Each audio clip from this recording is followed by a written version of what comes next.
Welcome to the Back on Track after parental leave. I'm really happy to see you here.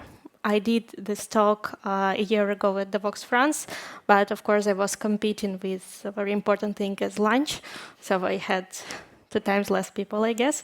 So I'm really excited that this subject is growing and people interested in the subject are growing. So today we're going to talk about how to be back after a huge leave as a parental leave.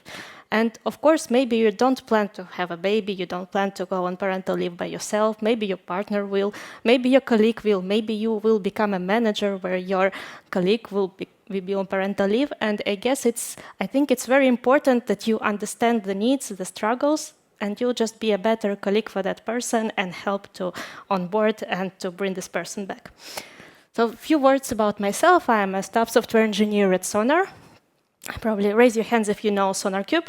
Our main tool, we have SonarQube Cloud, SonarQube Server, and but today we are not going to talk about this. I have a talk a little bit later today, but not this one. And for my everyday job, I am writing static code analyzers for various languages like Java, Kotlin, Scala, recently Dart, and many more. And you can find me on any social networks on Twitter, Blue Sky, LinkedIn as Marharyta N. There is one more important thing you should know.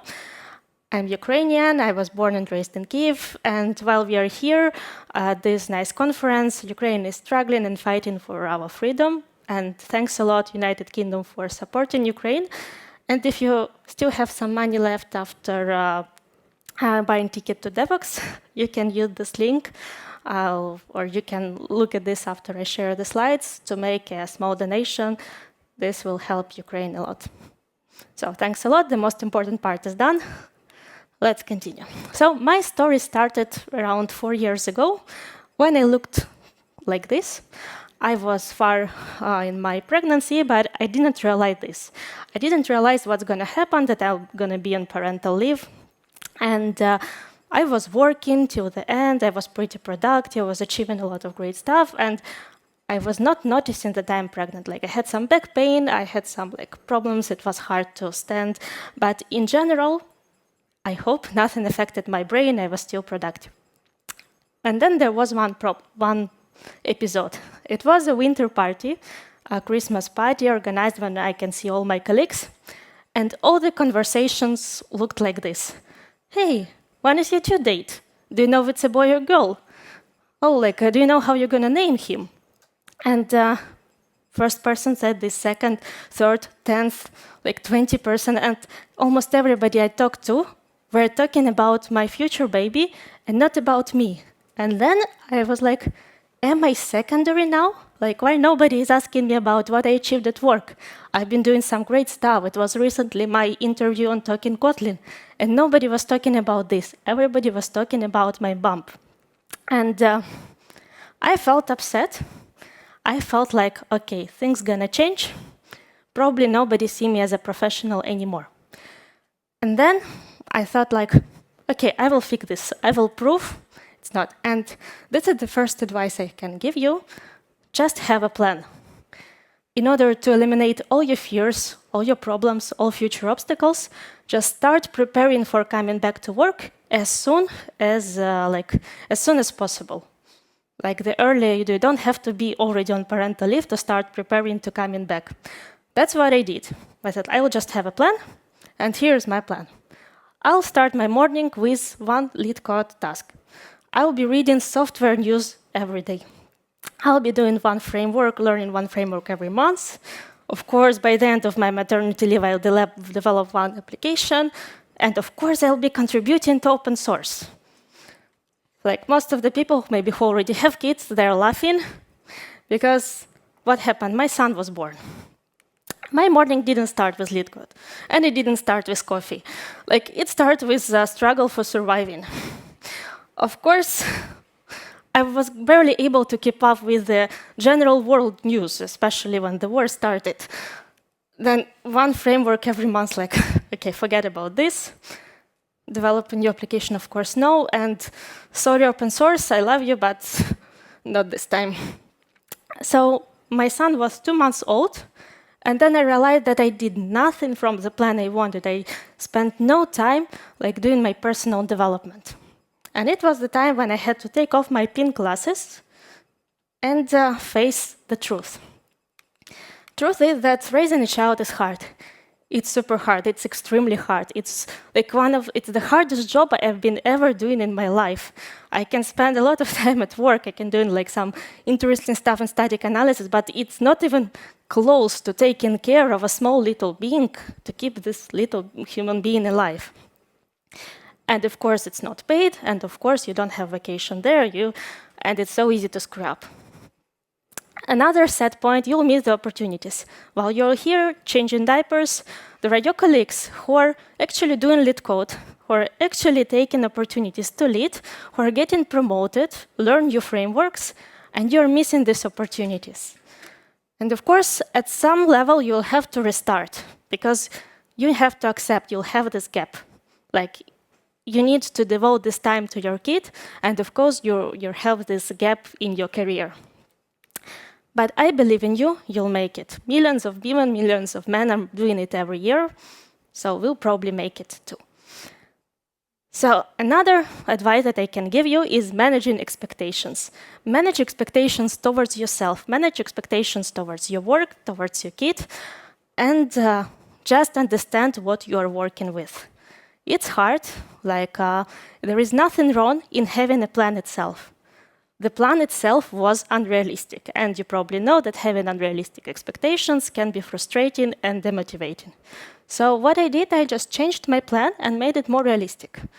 I talked with my partner, and they said, I need 3 hours per week for my personal development. You take the kid, you do whatever you want, don't bother me. I am doing lead code, I am doing contributing to open source, whatever, but 3 hours just for my professional personal development. And it's not like there were the only 3 hours he was taking care of a kid, but that's important that it is communicated, that you have these 3 hours devoted to your development. And then, listen to technical books while walking with a stroller. I realized that my son is not really talkative, and it's not really nice partner when we are working. He's not speaking much when he was not speaking much when he was 6 months or 5 months. So, listening to some technical books, audio books, was a great opportunity to learn. And then reading technical news when we have time. It happens that we are scrolling Instagram Reels. So if you have time to do that, probably you have time to scroll something else. And it could be something for your professional development. Not all the time, because sometimes your brain needs to rest, but just by from time to time you can do this. And it was an optional task. If possible, if I have time, if I have, some inspiration, I can do one open source contribution. So this was my realistic plan, and I actually was able to achieve it. Of course, with the help of my partner, with the help of community. I did my one open source contribution to JReleaser during maternity leave, and it was a tiny thing, for the community, but it was a huge thing for me to get back. So, and if you look at the picture, this is a picture of me at the unconference JCREAT when I'm actually doing this contribution. So speaking about unconferences, conferences, and community, the next advice is joining the community. One of the most frustrating things that happened to me during maternity leave is the feeling that I am alone, that nobody is there, especially as an expat, not having parents near, nobody is helping you. But that's not true. You're not alone. There are lots of parents in tech who are struggling the same things as you do. You just have to find them, talk to them, find your local community. Usually there are community of parents in the cities you live.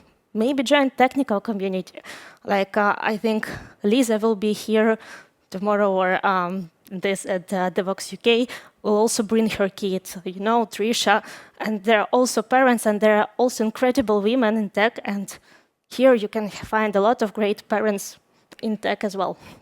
And you probably all know Trisha, and she's amazing, and this picture, it's very personal moment for me, because many years ago, I saw a picture of Trisha with a kid at the conference. And it triggered something that, okay, it's possible. It's not something impossible. And then many years later, when I had like a question whether I have to bring my kid to the conference or just keep this opportunity, I was like, Trisha did it, so probably I can do it as well. So you don't only like help when it doesn't only help when you join the community, but you also inspire others to make things and push the boundaries. And while talking to community dissolved a lot of my fears, there was one biggest fear that was still there. My biggest fear that everything's gonna change. But in fact, when I was actually back to work, nothing changed. Like, Java was still the same, Kotlin was still the same, like, okay, some new versions arrived, but my knowledge was still relevant. People were still asking my advice, people were still considering me a professional. So like, no, it was fine. And there was one thing that changed. It was me. I changed. I was an absolutely different person there. So I had different priorities. I will always put now my son higher than anything else at work. Sickness. The first year in kindergarten, you're sick every other week because this is how adaptation works. This is how immune system works for kids. And when kid is sick, apparently you're also sick. You have to take sick leaves. And of course, it disturbs your work. It's hard to commit to do something when you're like not there half of the time. And attitude. Because your family, your kid needs your resources, it means you have to give up on some topics at work. You cannot fight for everything, and it was hard for me to realize, but previously in the past, I would be fight for every like inequality, every single topic that I disagree with. Today, I have to choose my battles because I know that my family also needs me. And colleagues. Your relationship with colleagues changes because it's you who had the baby, not them. They don't know what you are coming through, and it's important that you communicate this, that they are aware, because otherwise they don't understand you, especially if they don't have kids. So I had a lot of problems with every of these points, and I needed some help. So thankfully, we had a nice team of people in culture or human resources with who we can talk to. And one of the most important things that I realized and that we all like, the most important insights that I get from this girl from human resources, that we all think that being a parent is our weakness because we have like limited working hours, we cannot go overtime, we cannot like work at nights, we have to take care of a kid, we have other priorities. But actually, it's our superpower because like, imagine, now I'm much better at time management because I don't have time for bullshit. If in the past I had some time to scroll Instagram like during lunch break or at work when my project was building, no, today I'm not doing this because I understand I have some limits. I cannot go overtime and work at night because my baby needs me. So I'm much better at time management, communication. If you're able to convince my son, my 2-year-old or 3-year-old son to get dressed in the morning, you can communicate to your colleagues because they're, I think, much more negotiable. Prioritizing, you're much better at prioritizing tasks and work-life balance. And this is one of the most important things that I learned about work-life balance. In the past, before I had a family, before I had a kid, I thought that balance when you have 50-50 or like 40-60 constantly. But if you look at the balance board, it's not like you're constantly like still on the balance board. You know, have you ever seen balance board? Like, you go right to left, right to left. The only like point there is not to fall. But it means that sometimes you need to spend more time at work. So I go into my partner and say, like, tomorrow I have a very important meeting, CEO is gonna be there, I need to prepare for that, so like, sorry, please take care of the kid more, and I need this evening. Sometimes he is going and say, like, I need to release GCOCO because like our users are like waiting for this, so please, this evening is yours. So it's about balance, about like substituting each other, about working together. And the same with your colleagues, like having the shoulder of each other. This is the balance. Not when you constantly spend like 50-50 or 40-60 on one of the subjects. And so I want to end this presentation still in pink colors. I love the true, my new self. I love the thing who I became after becoming a parent. So I still believe it's my superpower, and I became a better at work and in life in general. And few takeaways. It's not easy. It's not easy to raise a child, especially today, because when we are all isolated, we don't have help. It's known that it takes a village to raise a child, and today we don't have this village. But you're not alone. There is community. Find this, talk to other parents, talk to other colleagues who have children, and sharing the struggles, like talking to each other, really helps. And it's rewarding. What I found out, another interesting outcome, when you achieve something at work, like new promotion or some great achievement, you value this much more than before, because you know that you managed to do it while also being a parent, while also not being able to work overtime, to work at nights, like while you still have some strict like boundaries, and you still manage to do this. And I believe in you, you'll make it. And once you make it, you'll inspire others, as well as Trisha inspired me many years ago, and maybe I inspired some other people as well. And of course, special thanks to my partner, who is taking care of my son at the moment, so I can speak to you, and who've been supporting all my crazy ideas and all the road from the beginning to today. And thanks to you for listening to me and for being here and wanting to hear about this subject.